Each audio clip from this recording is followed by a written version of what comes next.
2024년 6월학평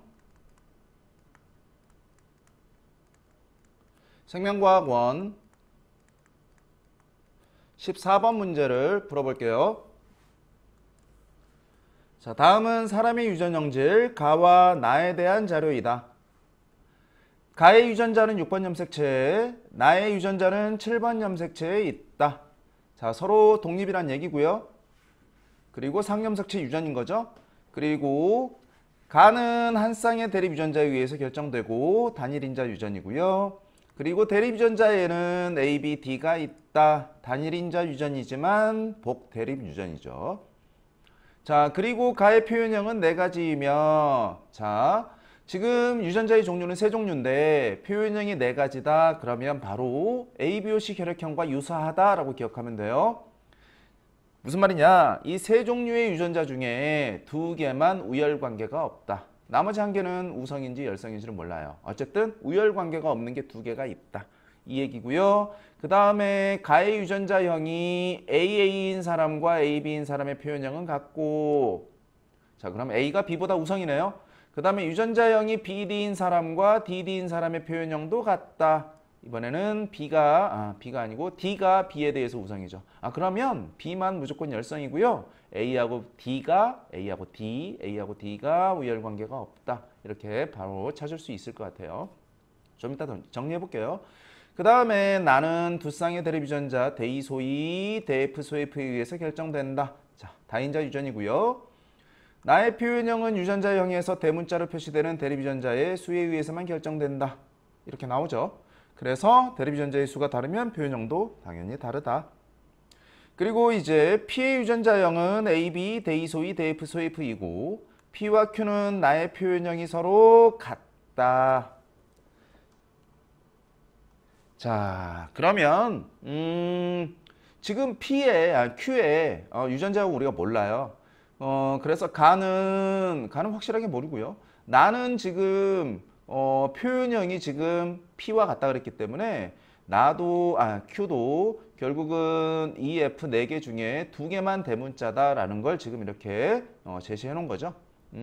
어차피 이 문제는 Q의 유전자형을 찾는 문제죠. 자, 그리고 P와 Q 사이에서 동그라미 A가 태어날 때 A에게서 나타날 수 있는 가와 나의 표현형은 최대 12가지이다. 자, 여기까지 조건을 가지고 아까 선생님이 얘기했던 것처럼 Q의 유전자형 찾는 문제예요. 그리고 이제 문제는 이때 A의 가와 나의 표현형이 모두 Q와 같을 확률, 이거는 이제 나중 얘기죠.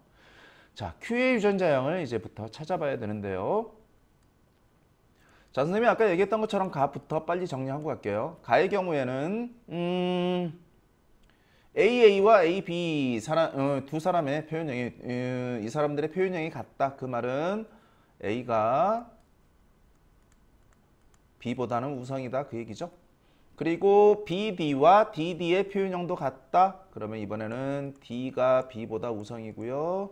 자, AD는 무슨 관계입니까? 얘들은 우열 관계가 없어요. 얘들의 우열 관계가 있는 순간 표현형은 최대 3가지밖에 안 나와요. 4가지라 그랬죠? 그래서 얘로부터 우리가 알 수 있는 거 A와 D는 우열 관계가 없고 B만 열성입니다. 이렇게 찾을 수 있죠. 그래서 AA, AB, A형, DD, DB, D형, A와 D는 AD형, BB, B형 이렇게. 네, 됐나요? 네. 자, 이제 나를 지금부터 이제 확인을 해봐야 되는데요. 지금 P의 경우에는 유전자형이 있으니까 P의 유전자형은 빠르게 쓸 수 있는데 P의 유전자형을 위에다 한번 정리를 해볼게요. P의 경우에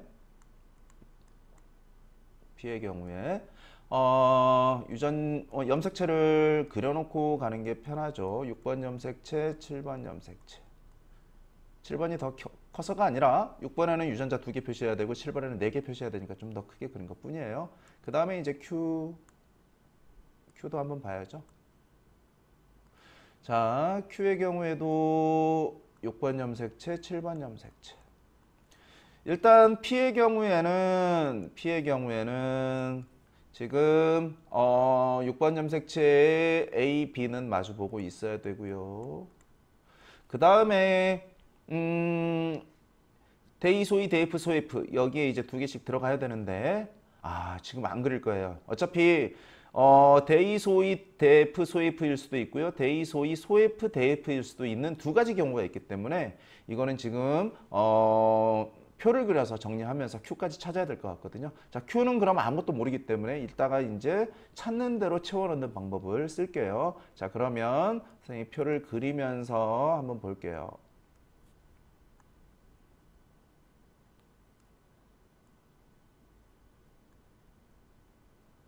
자, 이쪽 왼쪽에 P에 대해서 표시할 거고요. 이 부분이 잘 안 나와서요. 그 다음에 위쪽이 Q. 자, 지금 6번 염색체, 즉 가에 대한 유전자는 일단 보류하고요. 지금 나에 대한 거, 즉 이 F만 지금부터 선생님이 표시를 할 텐데 염색체 다 안 그리고 그냥 세로로 쓸게요. 이해되죠? 자, 그러면 일단 가의 경우 우리가 가능한 게 대이 소이 마주보고 있으면서 같은 염색체에 대F 소F가 있는 경우. 됐죠? 그 다음에 대이 소이 마주보고 있으면서 소F와 대F가 자리를 바꾼 경우. 됐나요? 자, 그리고 Q의 경우는 좀 더 복잡해요. 대문자 두 개긴 하지만 얘는 E만 다 대문자고 F는 소문자인 경우, 그 다음에 E는 다 소문자고 F는 다 대문자인 경우, 그리고 대이 소이 마주보고 있는데 소F 대F 이렇게 돼 있는 경우, 마지막 대이 소이 마주보고 있고 대이와 대F가 같이 있고 소이 소F 같이 있는 경우. 헷갈릴 수 있으니까 얘들도 선생님이 그냥 아예 염색체를 표시할게요. 세로로 이렇게 표시하면 돼요. 됐나요? 자, 이제 대문자 개수만 우리가 찾으면 되기 때문에 표만 잘 정리할 수 있으면 금방 하거든요.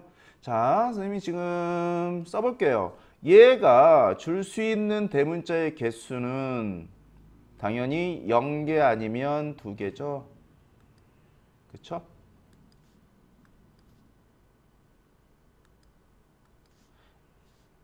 다른 색깔로 표현할게요. 0개 아니면 2개죠. 만약에 얘일 경우에는 무조건 1개예요. 그쵸? 얘를 주든 1개밖에 못 주죠. 자, Q의 경우에는 얘 할 거 없이 어차피 이 둘 중에 하나만 새끼한테 주는 거기 때문에 이 세 개는 공통적으로 대문자 하나밖에 못 줘요. 그쵸? 얘만 2개 아니면 0개. 이해되나요? 자, 그러면 이제 정리될 것 같은데요. 금방. 자, 지금 만약에 P의 유전자 구성이 요거고 그 다음에 Q의 유전자 구성이 요거라면 태어나는 새끼는 대문자 2개와 1개를 받아서 총 3개인 경우와 대문자 안 받고 하나 받아서 하나인 경우. 표현형이 몇 종류죠? 2종류네요. 그쵸? 표현형이 이런 경우에는 2종류예요. 자, 다른 색깔로 표현해 볼게요. 이런 경우엔 표현형이 2종류. 됐죠? 다음에 이제 만약에 P가 얘고 Q가 얘라면 이때는 P가 대문자 2개, Q가 2개. 그래서 총 4개를 가지는 새끼. 그 다음에 P가 2개, Q는 빵개. 그래서 2개. 그 다음에 P가 빵개, Q가 2개. 역시 2개죠. 그 다음에 빵개 주면서 하나도 안 가지는 경우. 그럼 이때 표현형은 몇 종류가 되는 거죠? 표현형은 바로 3종류가 되는 거죠.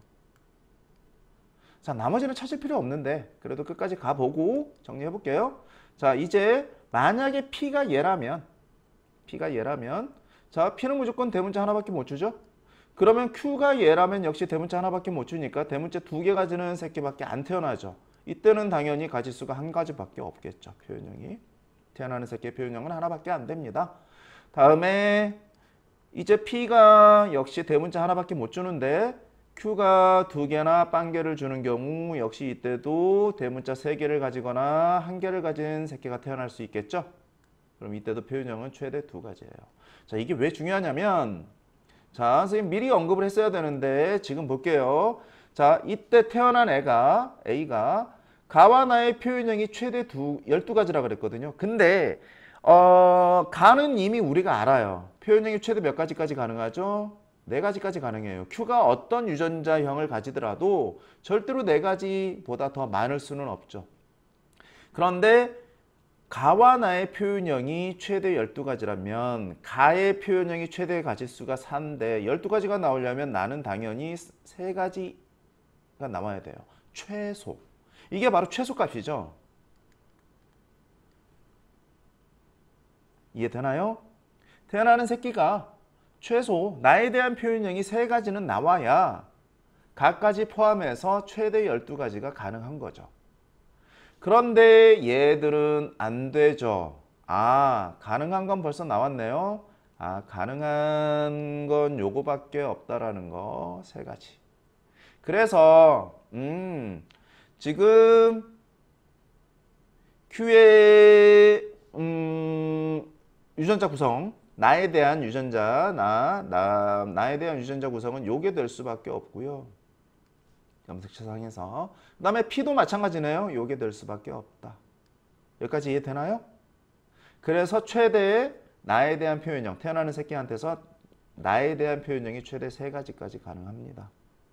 자, 이렇게만 돼야 이 조건을 만족하기 때문에 그러면 이제 정리가 되죠. 아, P의 나에 대한 유전자형은 대이소이 대F 소F지만 대문자끼리 연관, 소문자끼리 연관돼 있어야 된다. Q도 마찬가지 대문자끼리 연관돼서 대문자 2개, 소문자끼리 연관돼서 소문자 2개. 그래서 대문자 총 2개 가지고 있어야 된다. 여기까지 됐나요? 이제 남아있는 게 뭐죠? 바로 Q의 6번 염색체, 가에 대한 유전자형인데 이것도 이제 금방 찾았죠. 왜냐하면 어차피 나에 대한 표현형이 최대 지금 3가지가 가능하죠. 태어나는 새끼가. 그쵸? 그러면 태어나는 새끼가 가지는 가에 대한 표현형은 최대 4가지가 돼야 돼요. 4가지.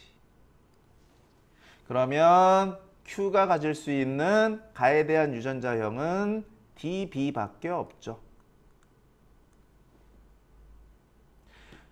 ABO식 혈액형으로 얘기할까요?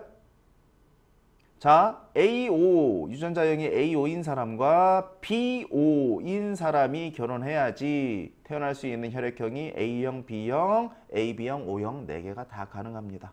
이해되나요? 얘들이 우성이기 때문에. 됐죠? 자, 그래서 지금 Q의 가에 대한 유전자형도 우리가 찾았어요. 뭐 BD로 써도 되고 DB로 써도 돼요. 순서는 상관없기 때문에. 자, 그러면 이제 문제에서 찾는 것만 우리가 빠르게 확인할게요. 자, 이제 이렇게 결혼했을 때 P와 Q가 결혼했을 때 태어나는 A 새끼가 가와 나의 표현형이 모두 Q 얘와 같을 확률. 그럼 얘는 지금 표현형으로 따지면 D형이면서 대문자 2개 가지고 있는 애죠. 그 확률 찾으세요. 그 얘기예요. 태어나는 새끼 A가 그렇게 될 확률. 그쵸? 자, 그러면 요거 다 조합해보면 되죠. 자, 그럼 아까 선생님이 얘기했던 것처럼 4가지 표현형이 다 나오기 때문에 그 중에 D형이려면 DB의 조합밖에 없죠. 그러니까 4분의 1이에요. 일단 4분의 1. 그쵸? 4분의 1. 그 다음에 이제 나 표현형은 대문자 2개 가져야 되는데 대문자 2개를 가지려면 얘와 얘 또는 얘와 얘가 만났을 때만 가능하죠. 그렇죠? 그러니까 어쨌든 4개 중에 2개니까 2분의 1이네요. 그렇죠? 2분의 1. 자, 독립이기 때문에 곱해줘야 되죠. 그럼 그 결과는 얼마죠? 8분의 1이 되겠네요. 그쵸? 그래서 정답은 8분의 1, 4번 이렇게 찾아주면 되겠습니다. 자, 지금까지 풀이가 유용했다면 구독 부탁드릴게요.